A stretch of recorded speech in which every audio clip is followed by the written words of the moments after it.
வணக்கம். நம்ம காங்கேய தொகுதி மக்களே, நான் சத்யவர்ஷா. இந்திய அரசியல் அமைப்பு ஆலோசகராக பணியாற்றி வருகின்றேன். அனைத்து இந்திய அண்ணா திராவிட முன்னேற்றக் கழகம் தான் ஆட்சி அமைக்கப் போகிறது என்பது ஒவ்வொரு துறை சார்ந்த மக்களும் ஒவ்வொரு மாவட்ட ரீதியாக, தொகுதி ரீதியாக ஆரவாரமாக கொண்டாடி கொண்டிருக்கின்றார்கள். நடந்த அநீதிகளுக்கு முழுமையாக தீர்வு எடுக்கப்பட வேண்டும்.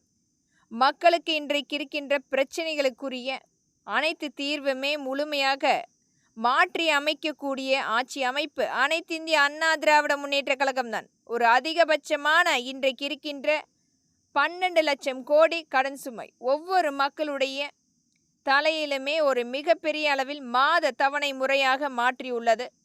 ஈடுகட்ட முடியாத விலையேற்றம், மக்களுக்கு தகுந்த ஒரு வேலை இல்லை, தொழில் வாய்ப்பை எடுத்து நடத்த முடியாத ஒரு கடன் சுமை, அனைத்துமே ஒரு சீரமைக்கின்ற ஆட்சி அமைப்பு அனைத்து இந்திய அண்ணா திராவிட முன்னேற்ற கழகம்தான் என்று மக்களும் இன்றைக்கு ஒரு மிகப்பெரிய ஆரவாரமாக ஒவ்வொரு இடத்திலுமே அனைத்து இந்திய அண்ணா திராவிட முன்னேற்ற கழகம் ஆட்சி அமைக்கப்பட வேண்டும் என்று ஒவ்வொரு மக்களுமே இன்றைக்கு பதிவிட்டு கொண்டிருக்கின்றார்கள். ஆங்காங்கே அந்த கூட்டம் நிர்ணயம் செய்து கொண்டிருக்கிறது. வரப்போகிற ஆட்சி அமைப்பு அனைத்து இந்திய அண்ணா திராவிட முன்னேற்ற கழகத்தின் ஆட்சிதான் என்று.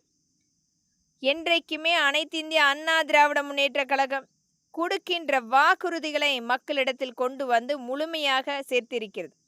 நம்மளுடைய புரட்சி தலைவர் டாக்டர் எம்ஜிஆர் ஐயாவால் உருவாக்கப்பட்ட அனைத்து இந்திய அண்ணா திராவிட முன்னேற்ற கழகம், அவரால் உருவாக்கப்பட்ட எண்ணற்ற தொண்டர்கள் இன்றைக்கு முழுமையாக களத்தில் மக்களுக்காக உழைத்து கொண்டிருக்கின்றார்கள். அனைத்து இந்திய அண்ணா திராவிட முன்னேற்ற கழகம் ஆட்சி வந்தால் மட்டுமே நிர்வாகம் முழுமையாக மக்களுக்குரிய நிர்வாகமாக, அனைத்து வகையான மக்களுக்கு வேலை வாய்ப்பு, தொழில் வாய்ப்பு, மக்களுக்குரிய பாதுகாப்பு, மக்களுடைய சொத்துக்களை முழுமையாக பாதுகாக்க முடியும்.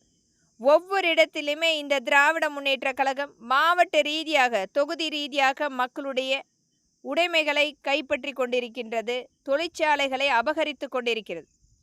இவர்களுடைய ஒரு ஆக்கிரமிப்பு என்பது மக்களை மிரட்டி ஒவ்வொரு நிறுவனங்களையும் பினாமி நிறுவனங்களாக மாற்றிக்கொண்டிருக்கும் இந்த திராவிட முன்னேற்ற கழகத்தினுடைய 2.0 விளம்பர மாடல் நமக்கு வேண்டுமா?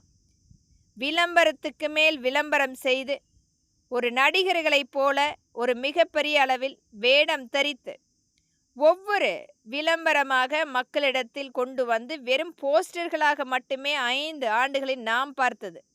எந்த ஒரு தொகுதியிலாவது மாவட்ட ரீதியாக தொழிற்சாலையோ அல்லது வேலை வாய்ப்போ கொண்டு வந்து கொடுத்திருக்கின்றார்கள் என்று மக்களுக்கு இன்றைக்கு கண்ணு கெட்டிய வரை ஒரு முழுமையான வனவாசத்தையே கொடுத்த ஒரு வறட்சியான நமக்குரிய வறுமை மட்டுமே. மக்கள் இன்றைக்கும் அந்த 3 வேளை